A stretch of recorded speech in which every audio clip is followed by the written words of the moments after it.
Hello YouTube family, कैसे हैं आप सब। आई होप आप सब बहुत बढ़िया होंगे, स्वस्थ होंगे और एकदम मस्त होंगे।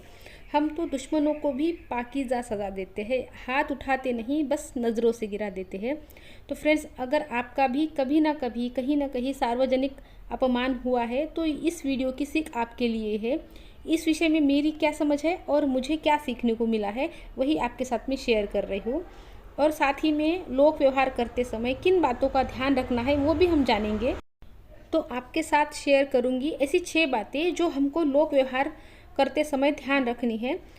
तो सबसे पहले हम ये समझते हैं कि जब बात अपमान, अन्याय और तिरस्कार की होती है तो ऐसी सिचुएशन में इंसान के अंदर एक अपमान की ज्वाला धधक रही होती है और उसे लगता है कि कब उसे मौका मिले और वो बदला ले।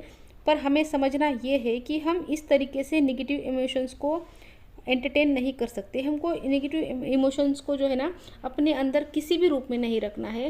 मैंने कई बार ये कहा है कि ये जो नेगेटिव इमोशंस है ना, ये दूसरों को तो नुकसान बाद में पहुंचाते हैं, सबसे पहले ये तांडव हमारे दिमाग में, हमारी ज़िंदगी में करते हैं। तो हमको किसी भी नेगेटिव इमोशंस को अपने अंदर नहीं रखना है, उनको एंटरटेन नहीं करना है। अगर हम वाकई ही बदला लेना चाहते हैं तो पहले हमें अपना दृष्टिकोण पॉजिटिव करना होगा और अपने आप को एक पॉजिटिव अप्रोच के साथ रखना होगा। जब हम पॉजिटिव दृष्टिकोण के साथ और पॉजिटिव एटीट्यूड के साथ लोगों से मिलते हैं तब ये तय करता है कि लोग हमारे साथ कैसा व्यवहार करेंगे और हम अपने बदले को ले पाते हैं। अब ये समझना है कि हमने किसी रिश्ते में अपना 100% दिया और अब हमें वहाँ से वैल्यू नहीं मिल रही है तो मायूस नहीं होना है, क्योंकि ये याद रखना है हमेशा कि रिवॉर्ड हमेशा परमपिता परमेश्वर की तरफ से मिलता है, लोगों की तरफ से नहीं। इसलिए ईमानदारी से अपनी उस जिम्मेदारी को निभाना है और आगे बढ़ जाना है।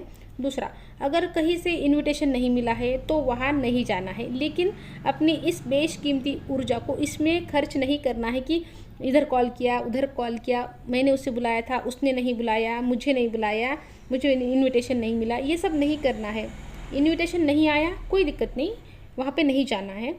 अगर इनविटेशन आया, लेट आया, फिर हमें अपनी प्रायोरिटी जो हमने सेट कर रखी है ना, तो उसमें फेरबदल नहीं करना है।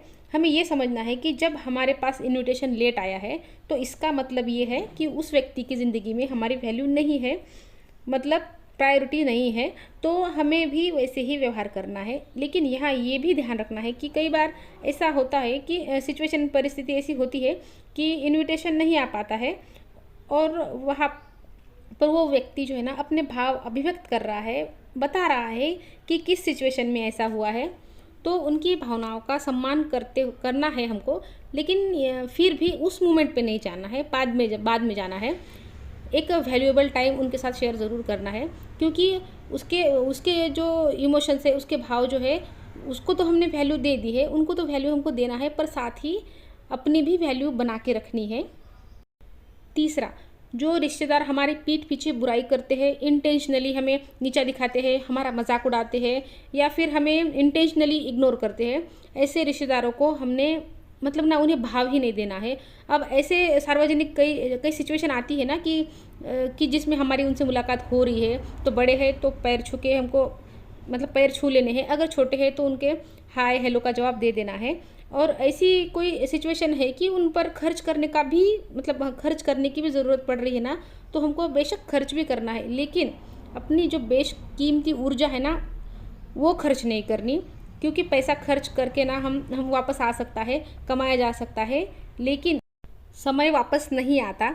जितना लिमिटेड है ना उनके साथ में समय बिताए और ये समझाए कि ये लोग डिज़र्व नहीं करते हैं ना आपकी ऊर्जा को और ना ही आपके समय को।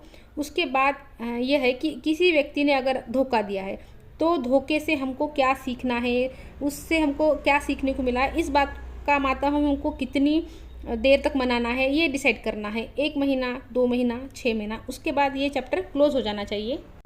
हमको उनको माफ़ करना है और आगे बढ़ना है। उसके बाद है अगला पॉइंट, जो लोग आपसे निजी स्वार्थ से जुड़े हैं और जो लोग आपको भूल चुके हैं, उनके बारे में ये समझना है कि जो लोग निजी स्वार्थ से जुड़े हैं ना उनको अपनी लाइफ से आउट कर देना है और जो भुला चुके हैं उनको ना जल्द से जल्द भूल जाना है। अब आखिरी बात, अपमान हुआ है ना तो उसका बदला हमको अपने अंदर एक सकारात्मक बदलाव और सफलता अर्जित कर लेना है। अब सफलता का मतलब ये नहीं है कि हमारे बैंक बैलेंस ही हो, लेविश लाइफ ही हो। सफलता का मतलब है आध्यात्मिक दृष्टिकोण से, मानसिक दृष्टिकोण से और शारीरिक दृष्टिकोण से अपने आप को इतना स्ट्रांग करना है और पर्सनल, प्रोफेशनल और सोशल लाइफ में लिमिटलेस सक्सेस को हासिल करना है। हमें अपनी अच्छाई से नाम बनाना है अपना और लोगों के दिलों पे राज करना है। जब हम ऐसा करते हैं ना, तो जिसने हमारा अपमान किया है उसे अपने आप सज़ा ईश्वर देते हैं। तो अब यहाँ सबसे ज़रूरी बात जो है, जो इस वीडियो का सार है, वो ये समझना है कि अगर हम इस सुंदर जीवन को एक उत्सव की तरह जीना चाहते हैं तो आपके पास ये ताकत होनी चाहिए कि जो इस उत्सव को, इस आनंद को खराब करेगा, तो आप आप ये हक रखते हैं कि आप उसे अपनी लाइफ से आउट करें या फिर बाउंड्री सेट करें कि इसके आगे तो वो नहीं आ सकता। और अपनी ज़िंदगी में ना उन्हीं लोगों को शामिल करें जिनके कुछ अपने सपने हैं, जो लोग ड्रामे करते हैं, जो ज़िंदगी को बस ऐसे ही काट रहे हैं ना टाइम पास करते हुए। ऐसे लोगों को अपनी ज़िंदगी से आउट करना है और अपनी ज़िंदगी को आनंद से जीना है। और फिर इस तरीके से आप एक सम्मान का जीवन जिएंगे और अपने अपमान का बदला बड़ी ही शालीनता से लेंगे। और फ्रेंड्स, यकीन मानिए, जब इस तरीके से बदला लेते हैं ना, तो ये इतना हमारे मन को भी सुकून पहुंचाता है। और आपका बदला मतलब इस रूप में नहीं होता कि एक वो रिवेंज की जो भावना होती है ना, उस तरीके का आपका बदला नहीं होता कि उसने मेरी एक आँख फोड़ी है तो मैं उसकी आँख फोड़ दूँ। ऐसा बदला नहीं होता। आपका बदला सारी दुनिया देखती है फिर। तो फ्रेंड्स, वीडियो को यही रोक देती हूँ। अच्छा लगे तो लाइक कर दीजिए।